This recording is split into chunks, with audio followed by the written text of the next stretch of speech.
자, 여러분 오늘 추석 전전날이죠. 여러분 그동안 도르트 신조를 안 한 게 아니라 오후 예배가 계속해서 이제 순서가 있다 보니까 어쩔 수 없이 쉬었어요.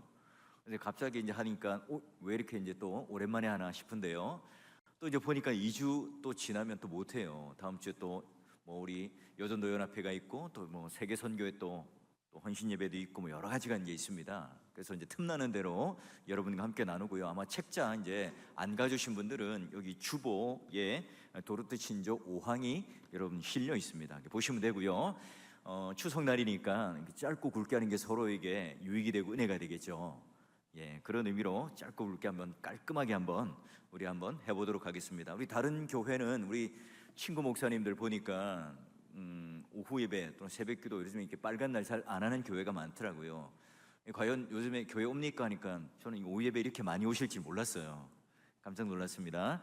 여러분 함께 오늘 또 이렇게 도르트 신조, 사실은 우리 어르신들, 믿음의 선배들 다 이거 사실은 이게 뭔가 지식적으로 조직적인 언어로 표현하지 못할 뿐이지 이미 여러분 이제 체험적으로 경험적으로 신앙적으로 다 알고 계신 내용인데요. 확인을 한번 해보도록 하겠습니다. 여러분 이제 기억이 안 날 수 있으니까 1항부터 한번 보면 1항이 뭐였냐면 우리의 원죄를 다루었어요. 예, 그래서 원죄를 다루었고요. 전적 부패했다. 논리적으로 봅시다. 뭐가 되죠? 그 원죄가 우리에게 그대로 이어져요. 죄 유전이 일어나고 그러기에 우리가 전적으로 무능한 구원에 있어서 무능한 사람이 됩니다. 그러면 이제 지난번에 다뤘던 게 불충분한 본성의 빛, 그리고 오늘은 불충분한 율법, 본성의 빛과 율법을 이제 두 번 다룰 겁니다. 그러면 이제 이게 어떤 방식으로 구원이 이루어질까라고 하면 6항이 뭐가 나오냐면 복음이 나오게 되겠죠. 그래서 도르트 신조 이제 4항에 관련된 내용을 좀 정리를 해보면 이겁니다. 인간이 타락함으로 하나님의 형상을 잃어요. 그런데 사람이 하나님의 형상을 완전히 잃은 건 아니에요. 본성의 빛이 희미하게 남아 있어요. 그게 뭐죠? 양심 또는 이성, 지각하는 거. 그래서 우리가 옳고 그른 것에 대하여 어느 정도 판단할 수 있어요. 그걸 뭐라 그러죠? 양심이라고 그러죠. 그래서 복음을 듣지 못한 이방인도 마음에 새겨진 그 율법이나 또는 여러 이 본성의 빛에 반사된 것을 통해서 하나님은 없어요 라고 핑계는 댈 수 없다 하는 게 4항의 내용입니다. 그래서 로마서에 따르면 이 자연인이 어떤 옳은 일을 할 때 그 옳은 일에 대하여 양심에 대한 이 행위를 하기도 하고 또 그 행위를 했을 때 만족이 되네, 나 이거 좀 죄책감이 들어 라고 하는 그런 느낌, 그런 감각이 있다는 겁니다. 그래서 오늘 이 자연인에게 이런 것들이 남아있는 것은 하나님 형상의 흔적이다. 그 흔적은요, 그런데 중요한 게 있어요. 그 흔적만 가지고 우리가 구원을 얻을 수 없어요. 내가 양심을 가지고 바르게 착하게 살고 싶어요. 그런데 그것만 가지고는 우리가 구원을 얻을 수 없죠. 그래서 본성의 빛이라고 하는 것은 우리가 근본적으로 회심에 이르고 구원에 이를 수는 없어요. 그래서 그 4항의 내용이 이제 그런 내용이었어요. 그 다음에 이제 불충분한 율법이라고 되어 있으니까 율법도 이제 그러면 비슷한 맥락 아니겠어요? 자, 아르미니우스 주의자들은 이렇게 말합니다. 타락한 사람이 구원을 얻기 위해서는 십계명을 사용하고 율법을 사용할 수도 있다. 그래서 십계명, 율법 이런 거 올바로 우리가 교육하고 그걸 기꺼이 순종하면 뭘 한다고요? 구원을 얻을 수 있다. 이렇게 생각했어요. 그러니까 아르미니우스주의자들은요, 어찌 보면 신앙이 굉장히 열심히 특심인 사람들이에요. 여러분, 내가 그냥 신앙을 뜨뜻미지근하게 이렇게 하면 그런 생각을 안 가지죠. 감히 어떻게 이 율법을 다 내가 지킬 것을 생각하겠어요? 어떻게 감히 내가 하나님의 모든 명령들을 내가 다 순종하겠다 이런 결심을 할 수 있을까요? 그만큼 그들은 나름대로의 신앙과 구원에 대한 열심이 있었어요. 우리 개혁주의 믿음의 선배들은 어떻게 말하죠? 자, 하나님께서 모세나 유대인들에게 율법을 준 것을 인정해. 하지만 그 구약의 시대의 믿음의 선배들 봐, 유대인들을 봐, 100% 순종을 못하잖아. 오히려 율법에 순종하지 못한다. 그게 순종을 하면 구원을 받는 게 율법을 주신 목적이 아니다. 그렇죠. 성경을 뭐로요? 성경을 보면 죄를 깨닫는 율법의 기능이 있다. 그리고 보세요, 우리가 홍해를 건너기 전에 그 애굽에 있을 때 하나님께서는 율법을 주시면 되잖아요. 자, 너희들 이거 잘 지키면 바로의 손에서 건져줄게 하지 않아요. 홍해를 건너고 시내산에서 그때서야 성막에 대한 식양도 주고, 또 네가 구원 내가 해주었으니 애굽에서 내가 건져낸 여호와니 이제 너희들이 어떻게 살 것인가, 율법을 내가 선물로 줄게. 그래서 율법을 선물로 수여받아요. 자, 그러면 이제 5항을 봅니다. 5항을 여기 보실 분들은 보시고 또 주보 보실 분들은 한번 보세요. 자, 본성의 빛에 대한 이러한 사실은 이제 우리가 4항에 대해서 이제 본성에 대한 빛을 이렇게 배웠어요. 그러면 하나님께서 이제 모세를 통해 유대인들에게 특별하게 주신 이 십계명도 똑같이 적용된다는 거예요. 십계명이 이제 말하자면 율법의 대표예요. 자, 왜냐하면 십계명은 곧 율법은 비록 사람이 지은 죄의 무거움을 드러내고 죄책도 더욱 깨닫게 하지만 이게 중요합니다. 구원의 은혜는 줄 수 없기 때문이다 하는 거예요. 십계명은 우리가 왜 지켜요? 십계명을 우리가 왜 소중히 여깁니까? 구원을 받기 위한 조건이 아니라 구원받은 백성이 받은 선물이에요. 지금 도르트 신조는 그렇게 우리에게 알려줘요. 자, 그리고 나서 이제 그 뒤를 봅시다. 율법은 어떤 기능을 하는가? 사람의 비참한 상태에서 나오게 할 수 없어요. 그리고 빠져나올 수 있는 방법도 그에게 잘 알려줄 수 없기 때문에 오히려 육신으로 말미암아 연약한 율법은 이 죄인을 저주 아래 남겨둬요. 왜냐하면 율법의 조항들이 더 많이 있으면 있을수록 우리에게 그 죄목들이 늘어나게 되는 거죠. 그런 의미입니다. 자, 그러면 이제 우리가 이제 생각해야 돼요. 와, 하나님이 주신 율법은 그러면 불완전하고 나쁜 거네요. 그 구원도 못 이루고요. 아무런 것도 우리에게 유익이 없잖아요. 이런 오해를 할 수 있습니다. 근데 여러분, 율법은 여전히 아름답고 율법은 여전히 선하고 율법은 여전히 하나님께서 오늘 우리에게 무엇을 요구하시는가? 하나님의 선하신 뜻이 담겨 있는 게 율법이에요. 자, 그러니 율법을 통해서는 뭘 먼저 아느냐? 하나님이 누구이신지를 알아요? 하나님이 누구이신지를 아니까 그 어미하신 하나님의 영광 앞에 내가 딱 설 때, 야, 내가 죄인이구나, 더럽구나 하는 것을 깨닫게 되죠. 마치 그 한 공간에다가 빛을 쫙 비추면, 햇볕이 딱 들어오면 눈에 보이지 않던 먼지가 막 보이잖아요. 그걸 깨닫게 되잖아요. 마찬가지입니다. 오늘 우리가 죄인이라는 사실을 깨닫게 해줘요. 그리고 율법이 그걸 깨닫게 해주지만 그 율법 자체가 우리를 구원하여 주지는 못한다는 거예요. 왜요? 하나님께 나아갈 수 있는 그 길이요, 바로 이 죄로 인하여 그 다리가 완전히 끊어졌기 때문이에요. 이미 끊어진 거예요. 그걸 가지고 우리 본성의 빛으로도 잊지 못하고 율법으로도 잊지 못하고 또 우리가 가지고 있는 선행으로도 그것을 잊지 못하는 거예요. 연결하지 못해요. 그러면 목사님, 본성의 빛으로도 양심으로도 착한 마음으로도 안 된다 그러고 율법을 그냥 열심히 다 지켜도 안 된다 그러면 방법이 뭡니까? 그래요. 이제 이게 그래서 6항에 뭐가 나오냐면 복음이라고 하는 것이 등장합니다. 예수 그리스도가 등장하게 되는 거죠. 그래서 바로 율법의 정죄로부터 우리를 건져주고 탈출하기 위해서는 유일한 복음이 필요해요. 그래서 오늘 우리 인간과 하나님을 잇는 유일한 소망이 되고 유일한 구원의 길이 되시는 그분이 누구세요? 예수 그리스도가 됩니다. 자, 그러면 이제 한 걸음 더 들어가 볼까요? 그러면 목사님, 율법이라고 하는 것은 다 그냥 복음과 반대되는 개념이기 때문에 다 나쁜 거네요. 그렇게 말해서는 안 돼요. 복음을 우리가 중요시 여기고 예수 그리스도가 오늘 우리의 구원주가 되시고 복음을 전해 주었는데, 여러분 그걸 옹호하기 위해서 율법은 다 나쁘다 이렇게 말해서는 안 됩니다. 그럼 우리가 성경을 들고 다닐 이유가 없는 거죠. 그러면 무슨 말이죠? 율법과 율법주의가 동의어가 아니에요. 우리가 이제 율법과 율법 율법주의를 구분 못하죠. 유대인들이 그랬어요. 유대인들이 지금 그 모세오경과 구약의 선지자들이 했던 이 율법들, 선한 것들을 가지고 뭘 해요? 추출해요. 그걸 가지고 율법주의를 만들어서 그 당시에 가뜩이나 로마의 압제 속에 살았는데 그들을 뭘로 괴롭혀요? 전통 율법의 계명들을 막 조항을 만들어서 그걸 가지고 적용해서 막 그 사람들을 옥죄고 그 사람들을 이 로마의 압제에 사는 것도 힘들어 죽겠는데 율법주의 아래 그들을 올가맸죠. 그래서 그 사람들, 종교적인 지도자들은 다 뭐예요?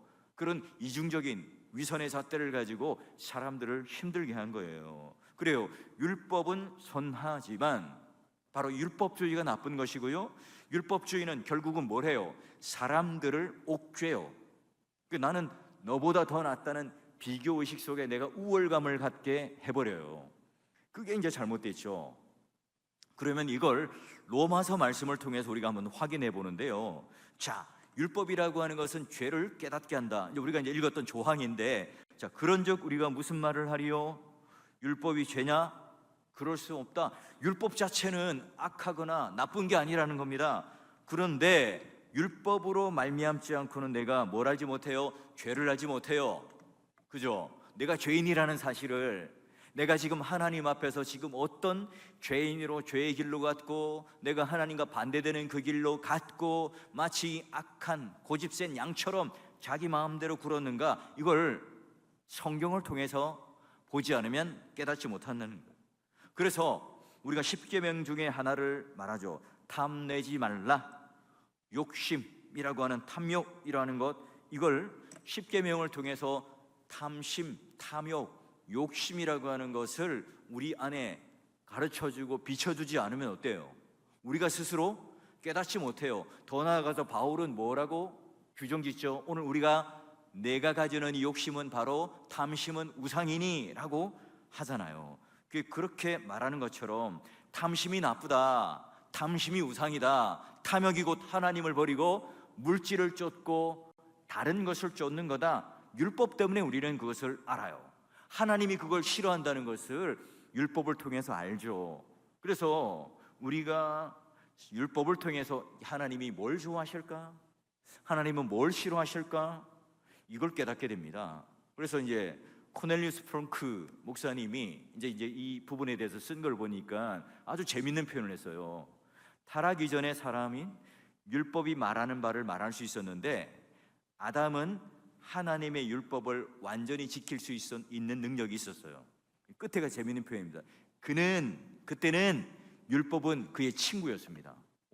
이게 이제 무슨 말이냐면 타락 이전에 에덴 동산에서 쫓겨나기 전에 율법이라고 하는 것은 뭐예요? 그야말로 친구였다는 거예요.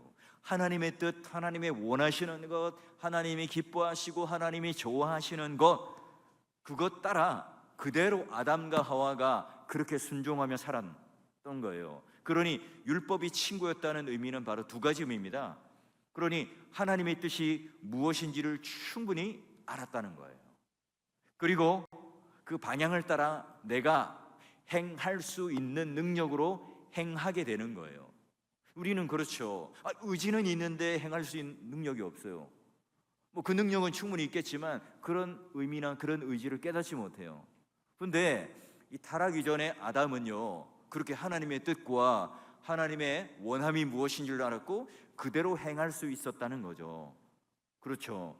마치 율법이라는 것이 내비게이션을 따라 가는 그 길의 역할처럼 이 아담과 하와는 자연스럽게 새겨져 있는 행동 양식이었고 그 원함이었던 거예요. 그래서 하나님을 사랑하고 이웃을 사랑하고 그리고 하나님이 원하는 방법대로 살아가는 게 노력을 해서 되는 일이 아니라 저절로 되는 일이었어요. 그야말로 율법 그 자체는 그들의 친구였던 거예요. 언제요? 타락 이전에. 그런데 이제 타락하고 나서 이제 문제가 생기죠. 죄가 세상에 들어와요. 그러고 나니까 마치 슈퍼맨이 능력을 잃은 것처럼, 아니 새가 날개를 꺾인 것처럼, 날개를 잃어버린 것처럼 이제 그런 것들을 발휘하지 못해요. 그래서 죄를 지은 인생은 어떻게 된다고요? 전적 타락, 죄의 유전, 무능력이 되잖아요. 그러니 그가 이제 친구였던 이 율법과 어떻게 돼요? 관계가 깨져버려요. 미워하게 되죠. 질시하게 됩니다. 율법의 그게 성격이에요. 율법에 대한 현재 우리 모습이죠. 그러니 여러분 봅시다. 율법은 그 자체가 변한 게 아니에요.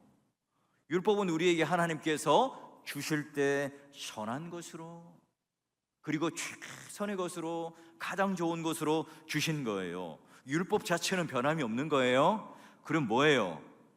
율법 자체는 하나님의 성품을 보여주시고 하나님의 구원의 열심을 보여주시고 오늘 하나님께서 우리에게 어떻게 구원을 베풀어 주시는가를 우리에게 보여주시니 율법은 여전히 아름다워요.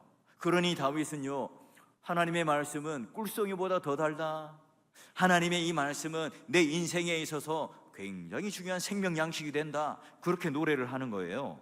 그러니 여러분, 율법은 여전히 하나님이 좋아하시는 것, 싫어하시는 것, 하나님의 뜻을 알 수 있어요. 근데 문제는 뭐예요?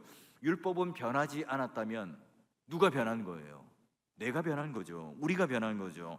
그러니 여러분, 율법에 우리는 도달할 수 없는 사람이 되었고 율법의 의미를 완벽하게 이해하지 못하는 사람이 되어버린 거예요. 자, 그러기에 율법이 변한 것이 아니라 우리가 죄 때문에 하나님과의 관계가 깨어지니까 우리가 그 율법을 대하는데 완전히 다르게, 왜곡되게, 더러는 율법이라는 것 자체가 무섭게 느껴지는 그런 쪽으로 변해가 버린 거예요. 자, 그러면 봅시다. 그러면 율법이라는 게 그릇된 게 아니라 우리가 이제 변화가 되었는데요. 자, 보니까 말씀에 우리가 육신에 있을 때에는 율법으로 말미암는 죄의 정욕이 우리 지체 중에 역사하여 우리로 사망을 위하여 열매를 맺게 하였더니 이제는 우리가 얽매였던 것에 대하여 죽었으므로 율법에서 벗어났으니 이러므로 우리가 영의 새로운 것으로 섬길 것이요 율법의 조문은 묵은 것으로 아니할지니라. 자, 보니까요, 이제 우리는 어때요? 명백히 율법에 매여서는 안 되고요. 그리고 또 우리는 그런 율법의 조문에 대하여 우리는 영의 새로운 것으로 이제 벗어나서 섬길 수 있는데, 그러면 이제 7절에 뭐라고 말하는지 봅시다. 7절 우리 한번 같이 한번 읽어봅시다. 이제 졸음이 올 수 있으니까요. 시작. 그런즉 우리가 무슨 말을 하리요? 율법이 죄냐? 그럴 수 없느니라. 율법으로 말미암지 않고는 내가 죄를 알지 못하였으니 곧 율법이 탐내지 말라 하지 아니하였더라면 내가 탐심을 알지 못하였으리라. 자, 그래요. 율법의 이제 기능은 뭐예요? 정죄죠. 친구가 아니라 참소하고 정죄하고 지적하고 깨는 거예요. 여러분, 우리가 친한 친구끼리 이럴 수 있잖아요. 야, 내가 너무 친하니까 너 상처 받지 마. 내가 친하니까 이 말을 하는데, 이 지적을 하는데 너 상처받지 말고 내가 너를 위해서 해주는 지적이니까 잘 들어. 하지 마세요. 그러면 그분하고 잘하면 이제 관계가 완전히 나빠지거나 헤어질 수 있어요. 예, 그 여러분, 그래요. 이 지적하고 또 정죄하고 이런 것들이 여러분 이제 율법이라고 하는 것이 바로 이제 그런 기능으로 죄가 죄다라고 하는 것을 알려주기 시작하는 거예요. 그러면 이제 죄가 죄다라고 했으면 여러분 그 죄에 대한 형벌이 뭐예요? 죄에 대한 결과가 뭘까요? 죄가 오늘 우리에게 자 이제 법정에서 너 이런 죄가 있는데 죄에 대한 형벌은 이거다. 뭐가 될까요? 사망이 되겠죠. 예, 그래서 죄의 결과로 인하여 사망. 자, 우리 한번 읽어보도록 하죠. 8절 9절 시작. 그러나 죄가 기회를 타서 계명으로 말미암아 내 속에서 온갖 탐심을 이루었나니 이는 율법이 없으면 죄가 죽은 것임이라. 전에 율법을 깨닫지 못하였을 때에는 내가 살았더니 계명이 이름에 죄는 살아나고 나는 죽었도다. 예, 계명을 몰랐을 때는 우리가 죄인인 줄 모르고 살았어요. 근데 계명에 도달하니까 그 말씀의 빛이 비춰주니까 야, 내가 죄인이구나 이런 걸 깨닫게 되죠. 율법 때문에 지금 내 형편을 알게 된 거예요. 자, 그러면 이제 율법의 역할이 이어서 보니까 생명에 이르게 할 그 계명이 내게 대하여 도리어 사망에 이르게 하는 것이 되었도다. 율법은 뭐예요? 하나님 백성, 구원받은 백성에게 그 생명을 더 잘 보존하고 유지하고 이르게 하도록 주신 선물인데, 그런데 사람이 죄를 짓자 그 생명에 이르게 하는 그 율법이 사망에 이르게 하는 도구가 되는 거예요. 판결하는 잣대가 돼요. 정죄하는 도구가 돼버리죠. 그래서 여러분, 율법 자체가 변한 게 아니라 내가 죄로 인하여 변했기 때문에 그 율법의 기능이 뭐예요? 나를 죽이는 기능을 하는, 죄로 말미암아 오늘 우리 편에서 떨어졌기 때문에 오늘 율법은 우리를 하나님 앞에 데려가서 만나게 하고 구원하게 하는 본질적인 능력이 없다는 거예요. 그래요. 죄 없는 이들만 태워 무슨 고속열차로 죄 있는 이들을 태워갈 수 없는 것처럼 너는 죄인이다 하는 것을 통해서 너는 사망이다 하는 결론, 그 결과에 이르게 돼요. 자, 그러면 이제부터가 중요합니다. 율법이 이제 우리를 통하여 깨닫게 하는 것, 이제 뭐냐? 그러면 이제 나타나야 될 게 있죠. 율법이 육신으로 말미암아 연약하여 할 수 없는 것을 하나님은 하시는데 바로 뭐예요? 죄 있는 육신의 모양을 보내는데, 누구를요? 자기의 아들을 죄 있는 육신의 모양으로 보내요. 그러므로 말미암아 오늘 우리를 육신의 죄를 다시 정하여 깨끗하게 하여 주세요. 그래서 율법 자체는 하나님께로 갈 수 있는 길이 안 되지만, 죄 있는 사람에게는 절망뿐이지만, 이때 이제 예수 그리스도께서 그 아들을 보내어 주셔서 죄 있는 육신의 모양으로 본성의 빛과 율법들을 온전히 해결하여서 그 길을 준비하세요. 그래요. 그래서 하나님께서 이 아들을 보내사 정죄와 심판의 도구가 되었던 이 율법의 요구를 누가 대신 이루어줘요? 예수님이 이루어주죠. 공의를 통해서 율법을 다 지키고 완성해야 되는데 우리는 죄인이라서 못해요. 그래서 사망이죠. 그런데 이걸 완벽하게 순종하고 지키신 분이 우리를 대신하여 죄를 짊어지시기도 했지만, 우리를 통하여 그 의를 이루기 위하여 하나님의 율법을 다 순종하고 다 이루어 주신 분이 누구냐? 예수 그리스도예요. 그래서 오늘 우리들에게 뭐예요? 그런 율법의 마침표가 되시고 우리의 율법의 완성을 이루어 주셔서 하나님의 그 공의를 충족시켜줘요. 그리고 나서 오늘 우리들에게 자, 부활 생명을 얻어서 이제 내가 이룬 하나님의 만족을 이룬 이 의를 여러분에게도 입혀줄게요. 그게 칭의잖아요. 칭의. 자, 그러면 이제 로마서 3장 21절 22절 보니까 율법 외에는 한 의가 나타났어요. 하나님께서 자신의 아들을 주신 거죠. 율법과 선지자들 중에 증거를 받은 것이라. 그게 누구예요? 예수 그리스도인데 바로 구약에서 말하는 메시아, 그리스도라는 직분. 자, 그런데 중요한 게 뭐로 말미암아요? 믿음으로 말미암아 모든 믿는 자에게 미치는 하나님의 의에 차별이 없다. 그래요. 중요한 게 뭡니까? 믿음으로 말미암아. 이 말의 의미는 뭐냐면 내 인간의 능력과 조건이 아니라는 말이에요. 그래서 믿음이라는 단어, 은혜라는 단어, 선물이라는 단어가 다 뭐예요? 똑같은 동의어인데요. 똑같은 말이에요. 내가 뭔가를 개입하고 내가 뭔가 실력이 있다라고 하는 조건이 있다라고 하는 것이 아닌 게 다 믿음이고, 그리고 선물이고 은혜라고 하는 표현이에요. 그래서 율법이 문제가 있어서 율법을 폐기하는 것이 아니라 오늘 율법의 마침이 되시는 예수 그리스도를 통하여 우리가 새로운 피조물이 되고, 그로 말미암아 이제 율법의 이 기능 자체가 죄 아래에 있을 때, 죄인이었을 때, 하나님을 모를 때, 구원받지 않을 때는 이게 뭐예요? 우리를 사망에 이르게 하는 도구가 되었지만 새로운 피조물이 돼요. 우리가 에덴 동산의 아담과 하와가 죄짓기 전처럼 우리가 새로운 피조물이 돼요. 그러면 이제 이 율법은 이 뭐로 바뀌어요? 다시 오늘 하나님의 뜻이 무엇인지를 알게 하고 우리가 하나님 뜻에 쫓아 살아갈 수 있는 아주 중요한 하나님의 선물로 다시 오늘 우리들에게 바뀌게 됩니다. 그래서 종교개혁자 칼뱅은요, 율법의 세 가지 기능을 얘기하잖아요. 그래서 기독교 강요 안에 했던, 제가 여러 번 여러분에게 설명해 드렸죠. 신학적, 복음적 용법. 그래서 거울처럼 오늘 이 율법이라는 것이 죄를 비추어 주어서 여전히 오늘 우리가 자신의 연약함, 율법의 고상함 이 사이에 간격이 있는데 이게 그리스도가 필요하구나. 그래서 우리를 계속해서 교만한 자리에 두지 않고 십자가 아래 두는 기능, 그게 신학적 복음적 기능이고, 또 정치적 시민적 율법은 기능이 뭐냐?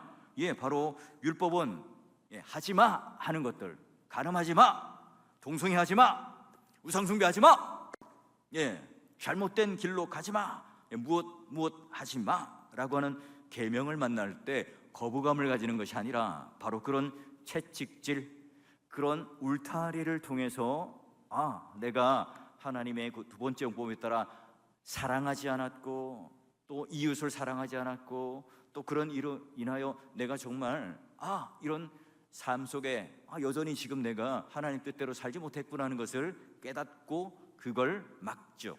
그리고 세 번째가 이제 규범적 교훈적 용법이라고 하는 거예요. 등불이라고 돼 있죠. 두 번째는 굴레 제갈이에요.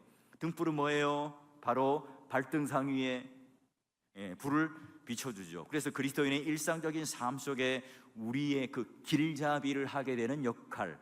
그래서 신자는요, 바로 오늘 하나님께서 비춰주시는 이 등불을 비추어서 한 걸음 한 걸음 걸어가도록 오늘 우리들에게 주신 게 뭡니까? 율법이라고 하는 거예요. 그러니 그 아르미니우스 자들이 그 신앙의 열심과 열정을 가지고 나 이거 통째로 다 한번 내 뜻과 내 행위로 한번 다 순종해 볼 거야, 이런 마음 좋지만, 그러나 그게 도달되지 않는다는 것을 우리가 경험적으로 알고 성경을 통해서 우리가 알았잖아요.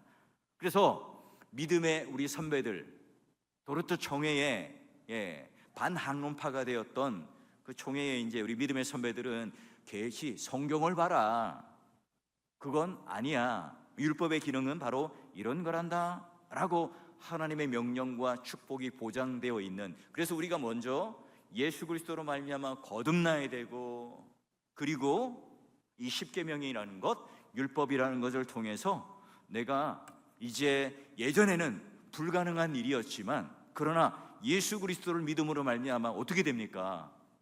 더 깊어지고 더 넓어지게 돼요.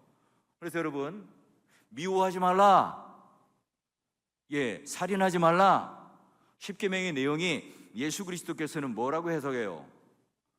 십자가를 통과하면 마치 프리즘이 촥 통과하는 것처럼 그냥 그저 칼 들고 누굴 죽이는 것 하지 마 정도가 아니에요. 뭘 하지 말아요? 미워하지 말라, 그 사람의 얼굴을 창백하게 만들지 말라, 그 사람에게 상처 주지 말라, 거기까지 나아가고요. 더 나아가면 뭐예요? 또 과격하죠. 원수까지 사랑해라, 핍박하는 자를 위해 기도해라, 여기까지 해석되는 게 그냥 단순하게 십계명, 예전에 그 율법은 그냥 사람만 죽이지 않으면 돼 라고 거기까지 갔지만, 예수 그리스도 그 십자가를 통과한 새로운 피조물이 된 사람들에게는 그저 그 안에 그런 율법적 기능을 훨씬 뛰어넘는, 그래서 신자로서 너무나 매력적이고 너무나 고상하고 너무나 차원이 다른 그런 삶을 통해서 세상 사람들과 똑같이 그렇게 살아가는 게 아니라, 저게 무슨 행동이지? 나는 지금 김대리를 그렇게 핍박했는데 나를 위해서 선물을 주고, 나를 위해서 맛있는 음식을 대접하고, 나를 위해서 이렇게 친절히 베풀어주는 이유가 뭘까? 이거 딴 세계의 사람인데? 라고 깨닫고 고백하게 되는 것, 그게 바로 새로운 율법의 이 기능으로서 오늘 우리들에게 적용하는 거예요. 우리 사랑하는 성도 여러분, 우리 믿음의 선배들은요, 사실 제가 그냥 이론적으로 정리해서 학론파와 반학론파에 대한 이야기를 했지만, 여러분 이미 삶을 통해서, 체험을 통해서, 신앙을 통해서 이미 그렇게 하고 계시잖아요. 그죠? 새가족 오면, 신방에 보면 아이고 그 집사님 권사님이 저를 얼마나 극진히 대해주고 얼마나 친절한지, 얼마나 나를 아껴주는지 또 챙겨주는지 몰라요. 그 사랑에 내가 정말 감동했어요. 뭐예요? 이미 이렇게 하고 있는 거예요. 여러분, 하나님을 향하여 최선을 다하여 예배의 자리에 나와서 그 자리를 평생 지키시는 것, 지금 이 도르트 신조, 이 지금 불충분한 율법에 대한 이해가 있기 때문에 그런 삶이 가능한 거라고요.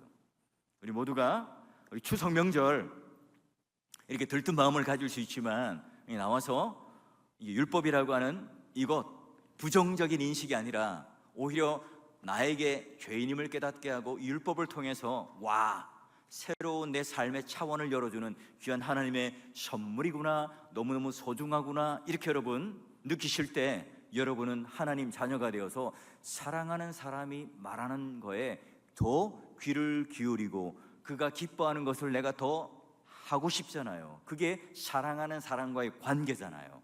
그러니 오늘 더욱더 하나님을 깊이 사랑하는 것을 통해서 불충분한 본성의 빛과 불충분한 이 율법을 가지고 내가 좌절할 게 아니라 예수 그리스도를 통하여 그것, 오늘 하나님께서 열어주시는 그 길을 통해서 본성의 빛도 율법도 이제 하나님께서 채워주시는 놀라운 은혜 가운데 내가 선물을 받으며 신앙생활을 할 수 있다.